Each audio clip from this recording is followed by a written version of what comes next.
یه دونه میمونتن بود ماهی داخل چیز. اوه وای هر روز دم بانک با ماسک کنجی الکل مسئله بودم دم بانک. این من چیکار کنم الان؟ همین الانم همون کارت فقط دارم. همین آره چی؟ درست نداره. حرفشه. واقعا وحشتناکه. اصلا چی شد همون دقیقا؟ بعد گفت مگه تو ایران هم صلح هست؟ یعنی اون نباشه اینا نمیتونن. آره. سلام. سلام کن. 1 2 3 کردم. سلام بچه ها. امروز من یکی از دوستای ایرانیمو دعوت کردم، کیمیا. شاید خیلیتون بشناسینش، داخل اینستاگرامش اینجا. اینستاگرامشه، اونجا خیلی فعالیت داره. مثل من اومده اینجا دانشجو بوده KGSB و الانم داره اینجا درس میخونه. همچنان دانشجوه. رول مدل من هستن. برو بابا. به خدا. آره. بچه‌ها به من همچین آدمیه. انگیزه گرفتم ازش اصلا. رشته هم تقریبا شبیه. میتونی متوجه بشی. آره. البته بگم این هوش مصنوعیه. من هنوز به اون مرحله نرسیدم. هنوز هوش ندارم اون چیزی که من انجام میدم. اگر میخوایم بیشتر در مورد کیمیا بدونید، ما یه ویدیو با هم گرفتیم کامل. اصلا میدونین از بچگی تا الان چی کار کرده، چی خورده، چی پوشیده، همه رو ببینید. زندگیم رفت رو یوتیوب. آره واقعا میتونید برید اون ویدیو رو ببینید. امروز من و کیمیا میخوایم در مورد کلا سختی‌ها و چالش‌هایی که یک ایرانی داخل کره جنوبی باشون مواجه میشه صحبت کنیم. البته میتونم بگم که خیلی از این موارد که ما میخوایم بگیم کلا برای هر ایرانی که میخواد مهاجرت کنه ممکنه پیش اومده باشه. و اگر شما ایرانی هستین که داخل کشور دیگه دارید زندگی میکنید، خوشحال میشیم که اگه داخل کامنت برای ما بذارین که شما همچین تجربه داشتین یا نه.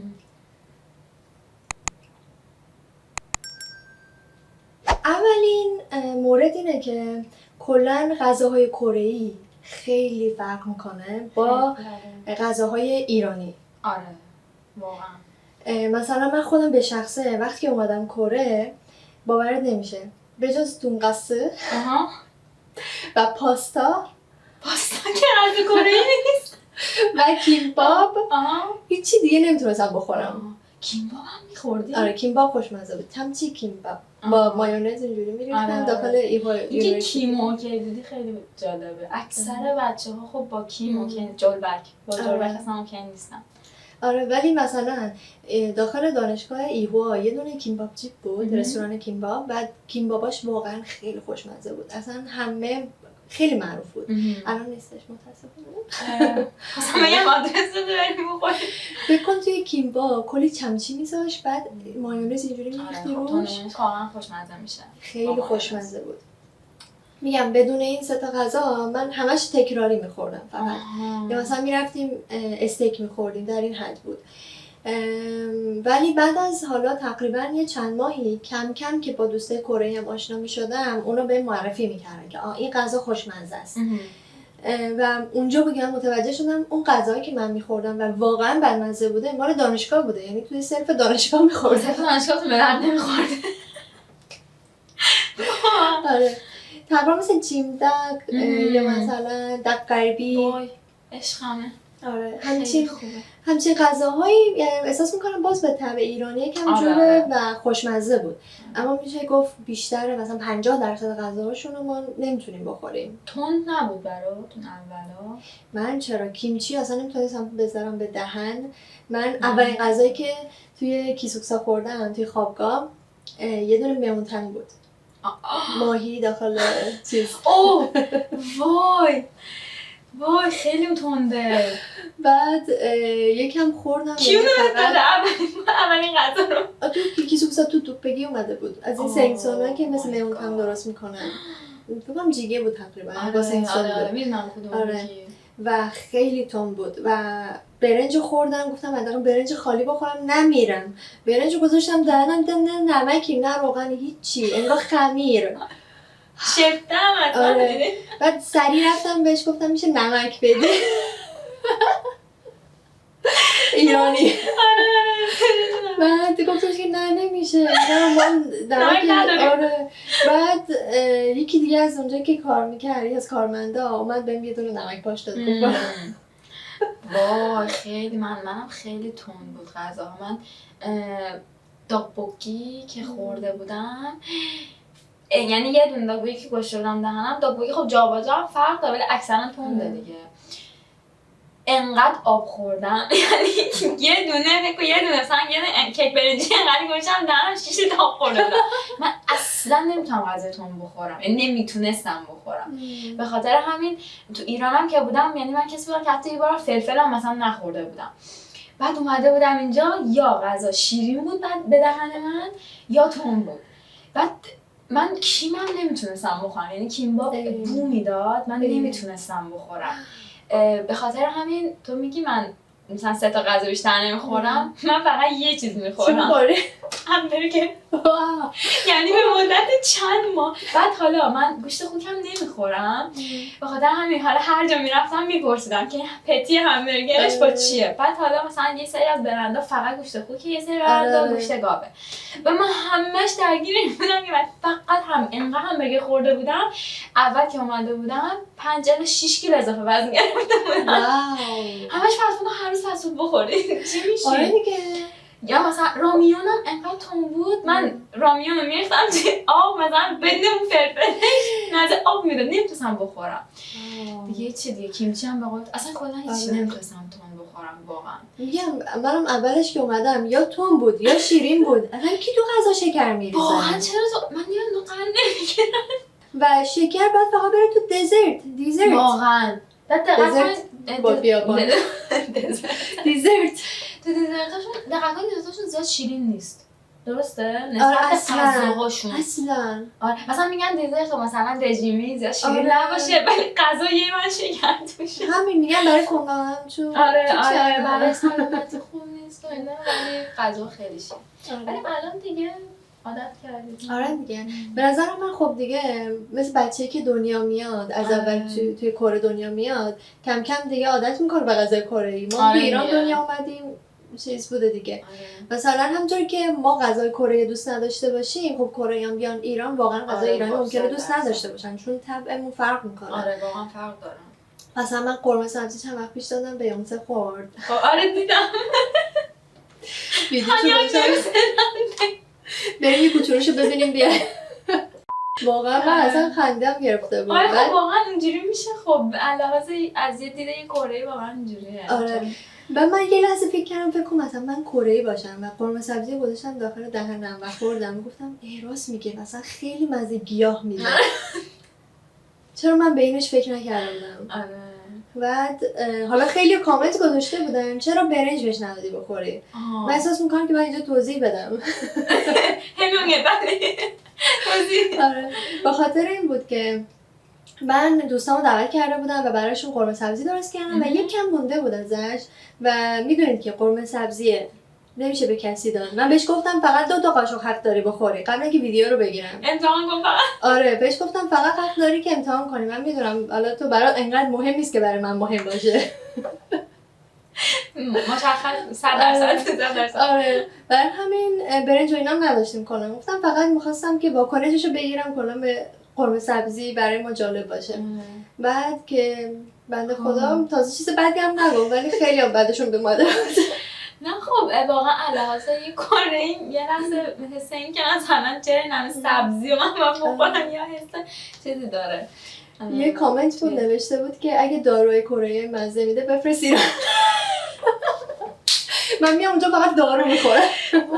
ولی واقعا سبزی قرمه اینجا چون خیلی نمیشه پیدا نمیشه. از ایران آوردن. همون دیگه مثلا ما همه از ایران میاریم سبزی قرمه دیگه به خاطر همین خیلی چیز مهمیه واقعا. آره واقعا. واقعا قاشقش دقیقاً از زعفرون اینجا ارزشش بیشتره. من لواشک میخونن انقدر یک ساعت اینجوری میخورم. آره واقعا من اصلا میگم الان لواشک گذاشته تو فکر بودم یکم بیارم برای کیمیا نمیخواد بابا. من الان تا سال دیگه نمیتونم برم کم میاد. بخواه من میدونم اون حس رو. من تازه رفتم اومدم لواشک دارم. خب خدا رو شکر. به کسی نمیدم درخواست نکنید. آره اینجا لواشک زعفرونه. فروش نه اصلا فروشی نیست. فروشی نیست. غیر قابل فروش. فروشه. اینجا لواشک که مثلا قرمه سبزی این چیزا داشته میتونیم با هم پوز بدیم ما ایرانی‌ها. واقعا دلت بسوزه لواشک. آره اون دفعه که از دوستان گفت مریم لواشک داری؟ گفتم تو یعنی چی از من چی میخوای؟ یعنی چه درخواستی داری از من؟ خیلی پررو بوده. خیلی پررو بوده. باورم میشه مثلا خواست لواشک بگیره. خیلی زشت بود. خب بحث مورد اول خیلی طولانی شد. ما بریم مورد دوم. امیدوارم که بتونیم تا مورد آخر بگیم. انشالله.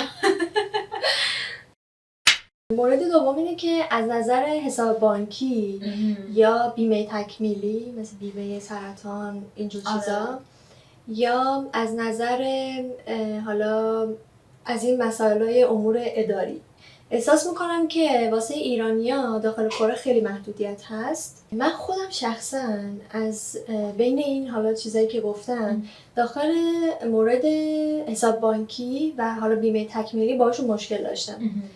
مثلا حساب بانکی اینجوری بود که یه سالی بود که دقیقاً ترامپ اومده بود و کلاً همه بانک‌های کره برای اینکه جلوی ترامپ خوب به نظر بیان در واقع کسی هم بهشون چیزی نگفته بود، خودشون از هانا اونایی شروع شد بکنه. هانا بودش اول که شروع کرد و شروع کرد که حساب تک تک ایرانی‌ها رو بست. من خوشبختانه حساب هانا اونایی نداشتم اما حساب نونگهیوب داشتم، یکی از بانک‌های معروف کره هم هست، بانک‌های اصلیشه، و حساب شینان بانک. اینجوری بود که نونگهیو به من گفتش که تو باید حسابتو ببندی. منم اسکول رفتم بستم قشنگ اول کار. خب اول کار اینجوری که رفتم بستم حسابمو، بعد گفتم آخه شینانو دارم و اینا، ولی خیلی زورم اومد، خیلی انقدر زورم اومد که نگو. بعد دیگه توی دانشگاه دیدم بقیه بچه‌ها باز هم مشکل پیدا کردن و همه رفتن یه بانک دیگه حساب باز کردن. و حتی در مورد این قضیه که از ایرانیان فکر کنم با یکی از شبکه‌های خبری کره مصاحبه کرد و اینا. آره خب اون موقع خیلی بحث شده بود راجع به این قضیه، ولی هیچکس توجه نمی‌کرد و من واقعا خیلی زورم اومد. من با یکی از استاد دانشگاه داشتم صحبت می‌کردم، استاد راهنما، و بهش گفتم اون قضیه پیش اومد و گفتش که من کمکت میکنم. اصلا این خیلی اون طرف خوش خارجی بود، خب سوئیسی بود، گفتش که خیلی این بانک داره پروی به در میاره، ما الان قراردادمون رو با این بانک میخوایم عوض کنیم برای دانشگاه که بره با بانک اوری. دقیقاً هم موقع بود. گفتش که خیلی رابطه‌شون خوب نبود. گفتش که برو اگه میخوای ما به نامه میدیم و اینا مدارک که ثابت کنی که تو دانشجویی، حسابتو دوباره برات باز کنن. چرا بستن بدون اینکه خودت بخوای. بعد دیگه منم که میشناسی ولیکن نیستم. ما کلام پیگیر بودیم. آره. نبودیم اینجا نبودیم. من از این زورم گرفته بود که به خاطر ایرانی بودن اومدن حساب بستن. و میگن به خاطر اینکه ایرانی هستیم بلاک میشه. آره من آخه میدونی خیلی از اونایی که رفته بودن بهش گفتن بلاک میشه و بهشون میگفتن حسابتون بعد ببندی خیلی نبستن. بعد من از این بلا اومد که من رفتم جوری باهم صحبت کرد که اگه الان نبندی دیگه نمیتونی پولتو بگیری. آره یه همچین حالت صحبت کردم. و منم مجبور شدم گفتم خب پولم احتیاج دارم، الان دانشجوام پولم میخوام و مجبور شدم هم موقع بستم حسابمو. هر جام زنگ می‌زدم هیچ کس توجه نمی‌کرد.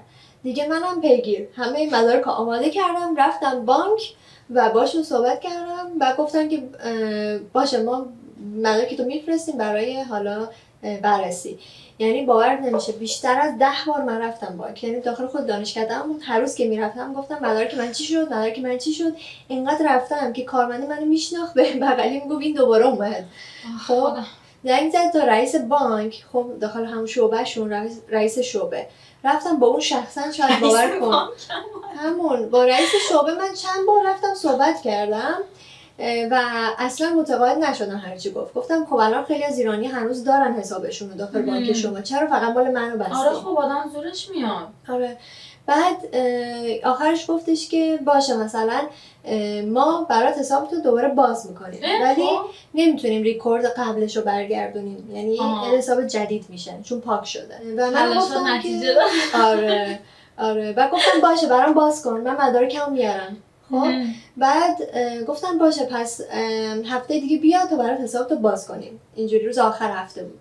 بعد من هفته دیگه رفتم حسابم باز کنم بعد اونجا برگشت گفتش که اینا چقدر مثلا بریزه اینا. من تقریبا نصف چیزا رو نوشتم. بعد آخرش گفتم که من نظرم عوض شد. آره گفتم من نمیخوام، به خاطر اینکه دقیقاً همون روز داخل یه بانک دیگه هم رفتم حساب باز کردم. خب اونجا اوکی شد. اونجا خیلی باید مهربون تر. خیلی آره واقعا. بعد یعنی تا رفتم اونجا حالا مدارکا رو بهم داد و خوندم و اینا، قشنگ پیام اومد که اوکی شده مدارکت. خب بعد دیگه من گفتم خب من احتیاجی ندارم اینجا باشم. قشنگ بهش گفتم من نمیخوام مرسی. بعد کارمنده بعد قیافه‌شو میدیدی اینجوری، یعنی گفت تو الان این همه ما رو اذیت کردی و آخر ولی مرسی که این کارو کردی.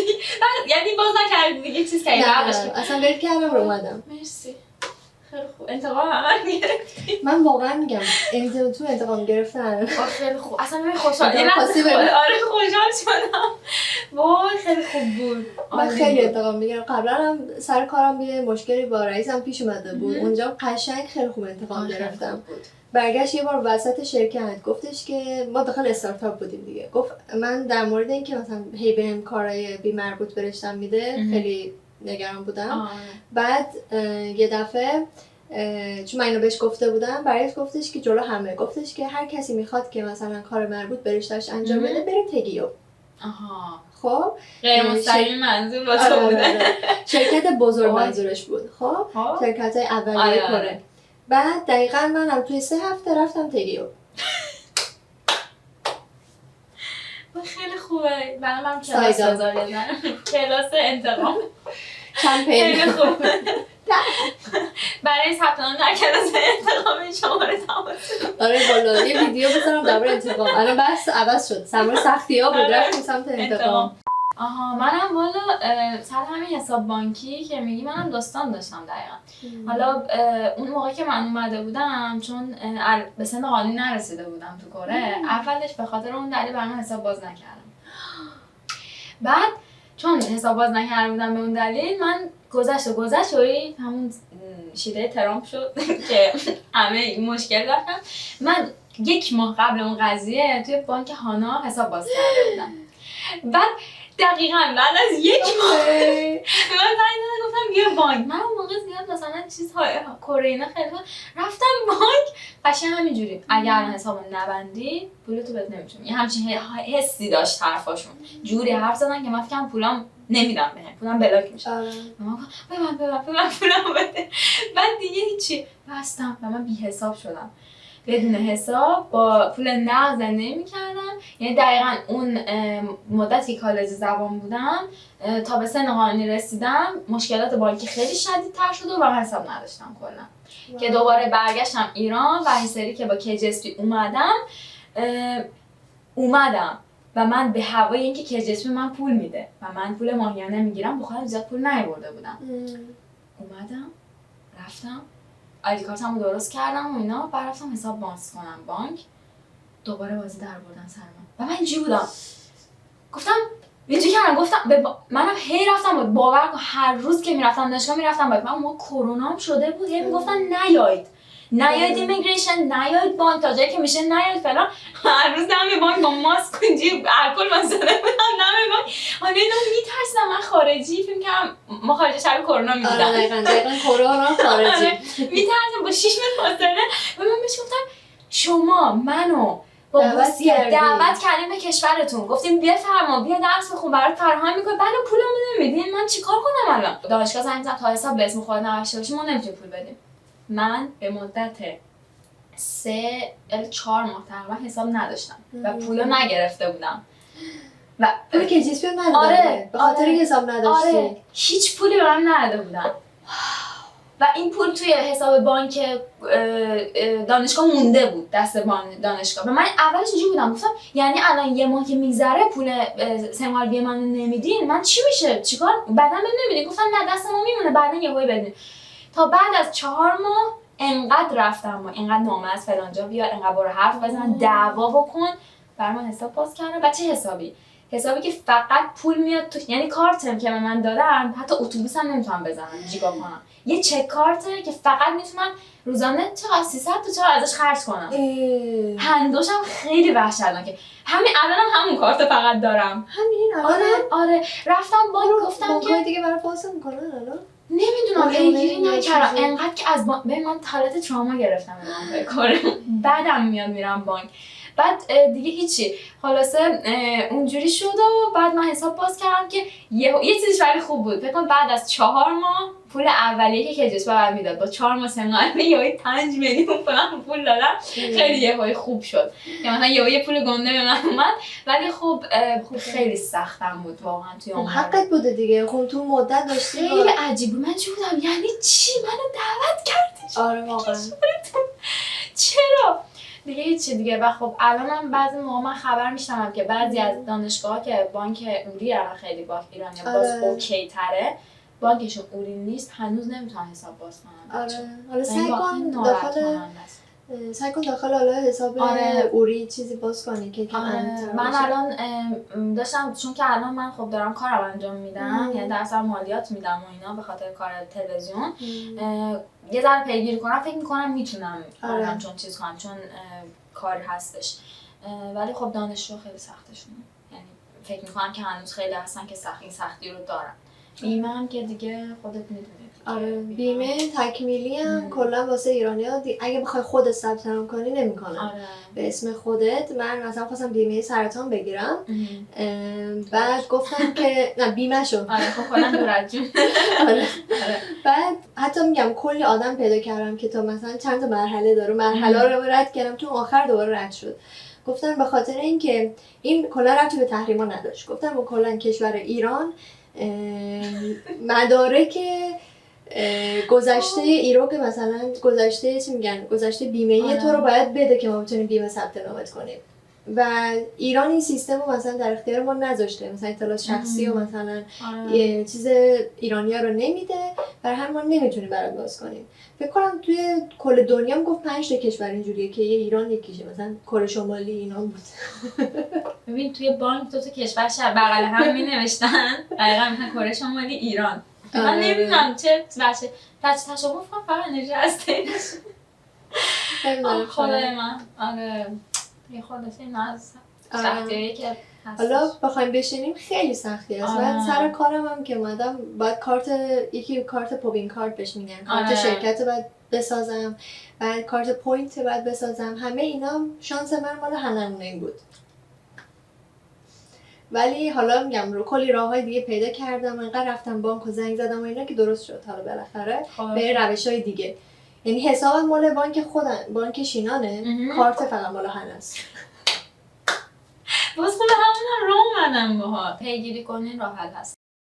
مورد بعدی من احساس میکنم که حالا زیاد ممکنه تاثیر نداشته باشه ولی این خیلی استرس داره، اینکه کلا مردم کره در مورد ایران اصلا اطلاع ندارن و خیلیشون حتی تصور دیگه ای از ما دارن.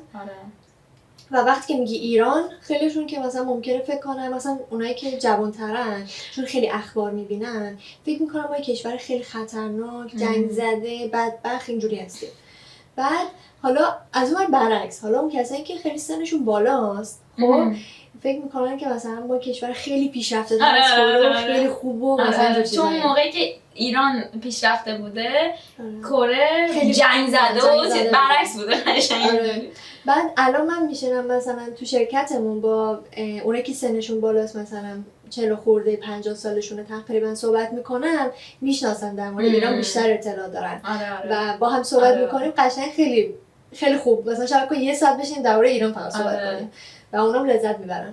اما مثلا جوونا اصلا نه علاقه‌ای دارن نه با یاد سوالی که از من میپرسن مثلا افتادم یه مثلا ببین بدترین سوالی که گرفتم از یه شخص کره‌ای، نمیدونم حالا خیلی به خودمون نگیریم ولی خب واقعا این سوال از من پرسید. من برگشتم گفتم چیزی خواستم گفتم که تو سئول خب طبیعت خیلی زیاده، خب مثلا با اینکه شهر شلوغ و مثلا پر ماشین و همه چی خیلی شهر شلوغ و صنعتی طوریه، ولی درخت و پارک و اینام زیاد داره، طبیعت زیاد، کلا کوهه، یعنی داخل سئول پر کوهه. به خاطر من فقط یک کلمه برگشتم گفتم که به نظرم خیلی خوبه داخل سئول خیلی درخت زیاده، اکسیژن مثلا زیادتره با اینکه مثلا ماشین. به لحظه اینجوری که گفتش آمادا ایران نمو چی ایسو اینجوری که من توی ایران شما درخت ببین همین الان که دارم میگم تمام بدنم یه جوری شد. عصبانی شد کیه بیارش میشه. یه لحظه اشتباه دارم میشنوم چی داره میگه. اصلا یه لحظه چی؟ ببین این سوال حتی از این بدتره که تو شما شطور سوار میشیم باز خیلی بهتره تا اینکه درخت نداریم. ما چجور نفس چی میخوریم؟ چی تصور کردم؟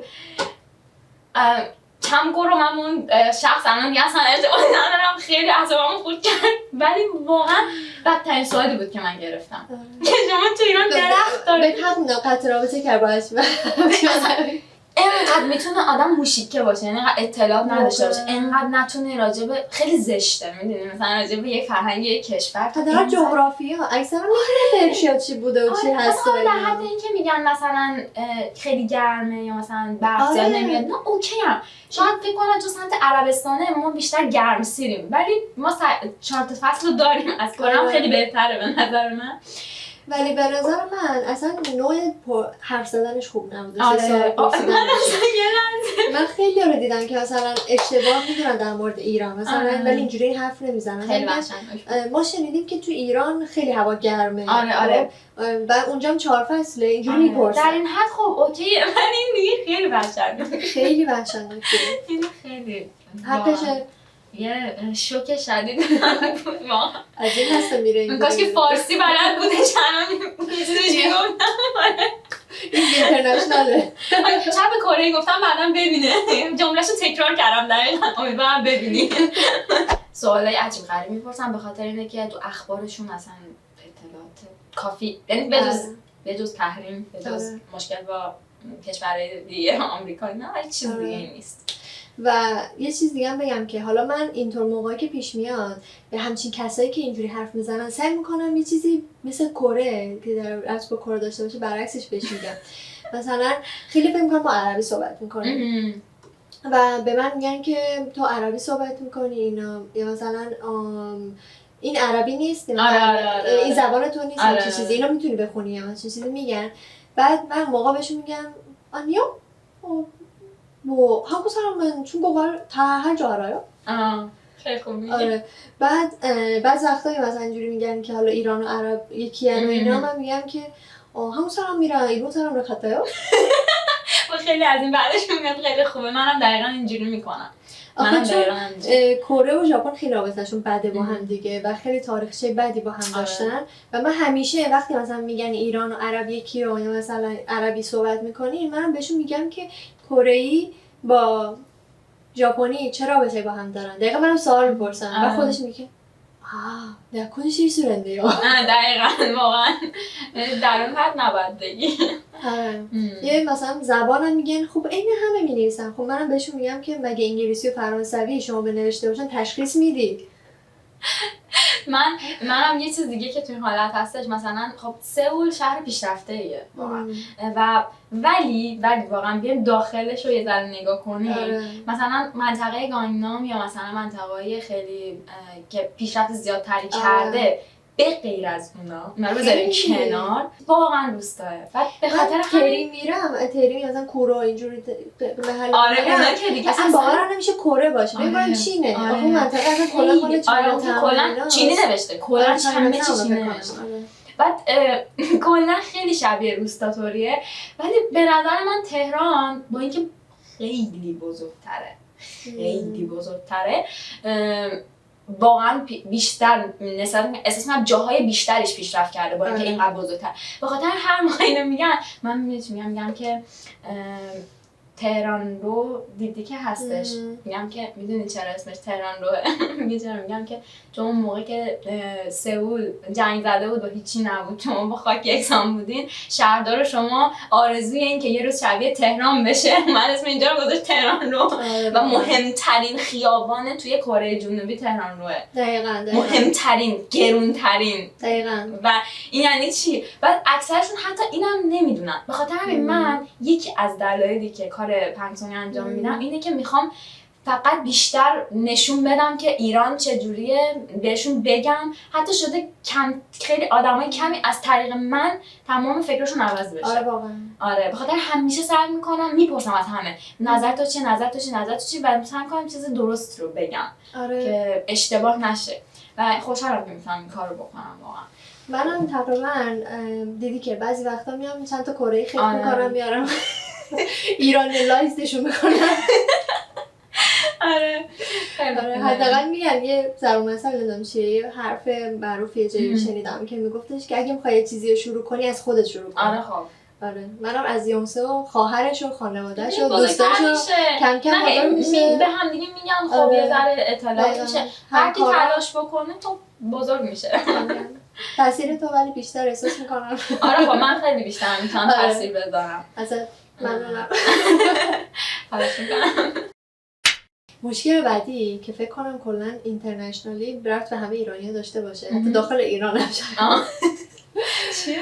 تفاوت ارزش پول ایران با پول کشوری که مثلا مهاجرت میکنی. مثلا کره پولش تقریبا شاید بگم خیلی شبیه به دلار هست. بیشتر الان یکم جدید رفته بالا. آره نزدیک به فکر کنم 27 برابر تفاوت هست. اولش 3 برابر بود، بعد یه شد 27 10 برابر، بعد شد 27 برابر کم کم. میدونی که این اتفاق افتاد؟ من KGSB رو 4 سال خوندم و یه ترم هم اضافه کردم. خب به خاطر اینکه نمیخواستم مثلا دیتم بگیرم و خواستم هم توی دیتو مثلا دنبال کار باشم. ترم آخر بالاخره باید ثبت نام کنی، هزینه دانشگاه به خودم میدادم، دیگه KGSB نبود و خودم هزینه خودم میدادم. رفته بود بالا همون موقع بود دقیقاً که سال قبلش بود که رفته بود 10 و دقیقاً که من شدم تقریبا نزدیک به 20 بود. خب و من یعنی اصلا نمیتونستم 1% از خانواده حساب کنم، یعنی روشون حساب کنم. خب واقعا وحشتناکه. کرونا هم که شروع شده بود سال 2020 بود دقیقاً همون موقع بود. میگم تنها شانس من بود که من یه اینترنشیپ انجام دادم و اون پول اینترنشیپ تونست من نجات بده. بازم خوبه خدا همیشه حواسش هست. آره واقعا. وای من دقیقاً منم اون موقع که باورم نمیشه الان فکر میکنم مثلا اون موقع که با دلار 3000 اصلا قرار کرد میگیره. بیا در من شرف نزنیم. خدافظ. یعنی میدونستم اون موقع چی کارهایی که نمیکردم. آره واقعا اصلا هیچی نمیشه روی آینده حساب کرد درباره این ارزش پوله و شما خیلی کمتر میتونید از خانواده‌تون کمک بگیرین و شاید اصلا نشه کمک گرفت به خاطر اینکه اصلا آدم دلش نمیاد واقعا. یعنی میری یه دونه مثلا شیر بخری مثلا 1000 تومان بعد مثلا میگی که این الان به پول مثلا میشه 30000 تومان. هر چقدر ایران گرون شده باشه تازه رفتی ایران اومدی. آره هر چقدر گرون شده باشه بازم زیاده. بازم زیاده. مثلا شاید بگم چیزای دیجیتالی مثلا اینجور چیزا هست که حالا شاید بگم قیمتش با اینجاست، چیزی که از خارج میاد. مثلا میوه خوراک معمولی و اینا هر چقدر ایران گرون شده باشه باز به این بر مثلا نمیرسه. شما برای 1 ماه مثلا زندگی داخل کره دست کمش برای دانشجویی کمش هم $700 احتیاج داری. همین حالتش. آره حالا اگه خونه داشته باشی جدا مثلا که بخوای بری خوابگاهی همچین چیزی. بعد وگرنه که به نظر من کمش 1 میلیون آره دیگه اجاره خونه اینجا خیلی بالاه. $1000 دقیقاً احتیاج داری. حالا بگذاریم از پول پیش و اینجور چیزا اینا. بالاخره مورد آخره اینه که تفاوت کلاً فرهنگی. خب از نظر اینکه من حالا یکی از تفاوت فرهنگی ایران با کره این بود که روش دوستیابی کلاً متفاوته اینجا. احساس میکنم مثلا ایران شما توی ایستگاه اتوبوس وایساده باشی و میگه چقدر هوا خوبه. خب بعد با کناری مثلا میگه چقدر کیفتون خوشگله، اینجوری با هم دیگه صحبت میکنی، خیلی سریع دوست میشی. شما مثلا کجا هستی اینجوری قشنگ خیلی راحت حرف میزنی. ولی کره اصلا همچین چیزی بیا ریپلی بریم. الان ایران الان بهتون نشون میدم. مثلا ما اولین بار هم دیگه رو میبینیم داخل کلاس نشستیم ایران. حالا دور سه سلام خوبی؟ با چقدر ناخونات خوشگله. اینو همین اینجا مانیکور کردم. اصلا گفتم شما شدن خیلی خوبه تخفیف هم داره. خیلی خوشگله. چند شما اصلا کجا گرفتی؟ وای نگو گوشوارم جدید خریدم. خوشگله؟ آره خیلی خوشگله. وای کجا زندگی میکنی؟ من شاید بگم یه 2 تا کوچه پایین‌تره. واقعا خب ما همونجاییم. یه تا اصلا خونمون آره. از چای به همین من چای قرمه سبزی درست میکنم. قرمه سبزی وای. یا قرمه سبزی خونه ما. یه خیلی کوتاه بود واقعا. به همین سرعت. آره حالا ورژن خارجیش من کره ام. تو مثلا سر کلاس میخوای از من یه سوال در مورد خیلی سخت این کارو من نکنم. به کره ازم بپرسی.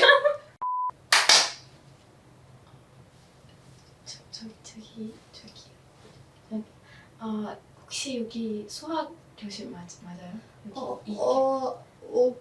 I can't speak 그 English. 아니요. 여기 교실 맞냐고요. 여기 이거 이 수업. 한국어. 네. 오 한국어 잘하시네요. 여기 이거 맞아요 혹시? 저 잘 몰라서 그러는데. 아 여기 아니고요. You can go out and left and right. 202. 여기 201. 나가서 왼쪽하고 오른쪽. 아, 네 맞아요. 네. Left and right. 네 감사합니다. 발음은 خیلی خوبه. یه ذره 발음은 چیز کن. خیلی انگلیسیش خوب حرف زد. اینجوری نیست.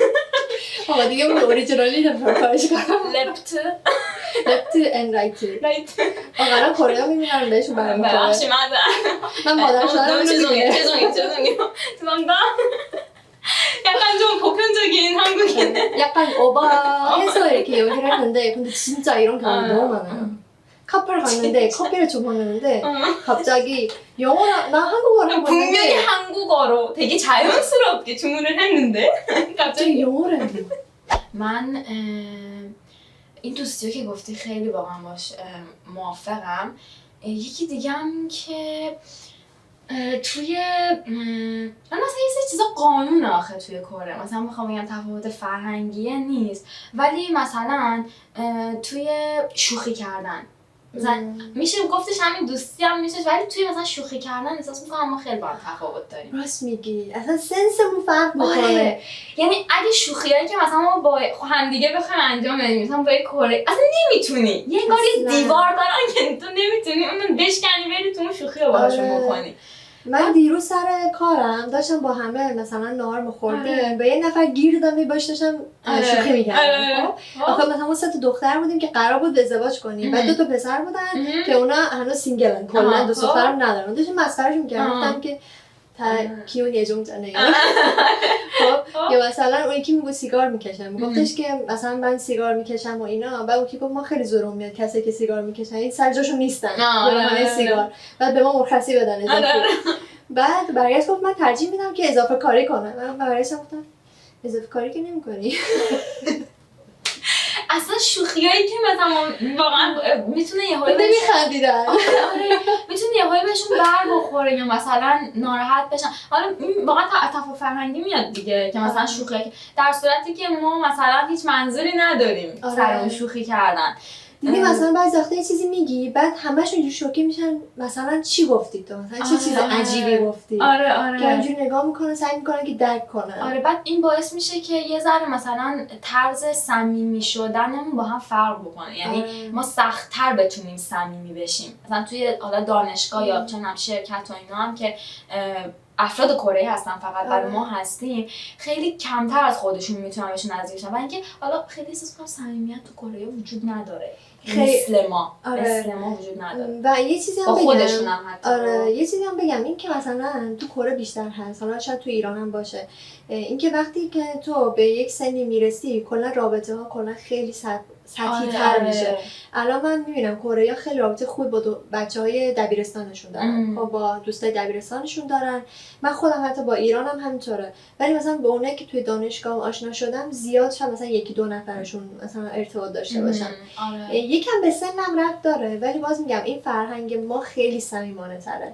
ما مثلا همینجوری عادی هم میتونیم خیلی با هم صمیمی تر باشیم، ولی مثلا کره‌ای‌ها بعد اینکه مثلا نمیتونن حالت حرف زدنشون یا اون خندیدن و اون شوخی ها ایناشون رو بجز این که موقعی که سور خورده باشن نمیتونن تو حالت عادی اونو نشون بدن.